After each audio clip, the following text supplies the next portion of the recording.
this is just to show a little bit of some of the marine data that I'll be working with. This is thanks to SeaGrant up at MIT, who's been gracious to release a lot of this data publicly. So just want to give them a shout out. So what you're looking at on the left is a radar, and on the right is a 3D LiDAR, which is mounted on a marine vehicle. They call it the WAM-V boat type, so I can actually, I'll show an example here in a moment. Let's sort of dive a little bit into this data. Here you're seeing there's clearly some structure. This on the right hand side here, this sort of clutter of points are returns on the LiDAR on the vehicle itself, on the boat, on the robot. And you might actually see the chase boat at the back here where the people are in. And then on the right here, you're seeing some of the LiDAR returns. It looks like things with some poles, posts, and masts here. This is actually next to the marina where a bunch of sailboats, dinghy boats are lined up, and some trees in the background. This is on the Charles River Basin in Boston. To get a sort of a wider sense, let's look at the radar data on the left, which is a similar kind of data, but much more low cost. So I'm just driving RViz here in the Ross ecosystem. Just to show us a bit more detail, I have to just nurse the raw data a little bit. So I know from having worked with the data a little bit that the boat is moving up here along the bank, and then coming up in front here is the bridge, the Harvard Bridge across to Back Bay, between Cambridge and Back Bay. So you can see the bank on the right. MIT is over here, actually. That was the MIT sailing pavilion. The robot is over here, and the chase boat is behind it over here, and you might actually make out some cars driving on Monument Drive right next to the river. And then this is a much wider view, a much longer range coming from radar, but a similar kind of data, just lower resolution. Let me reset that again for clarity. Alright, we're coming up on the bridge. We'll probably start seeing the bridge show up in the LiDAR here in a moment. Let's maybe wait for that.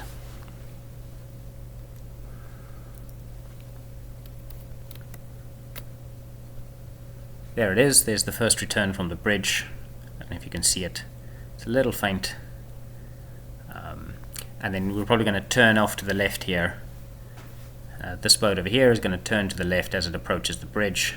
And then on the radar imagery you're seeing on the left hand side of the screen has not yet been processed or rotated in any way or derotated, so you're just getting, the blank history of it. The same on the right, so it's shown in a visually appealing way right now, but no joint mapping or localization has actually been done from this.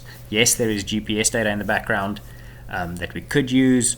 Some of the other data sets, this boat drives underneath the bridge and completely loses GPS.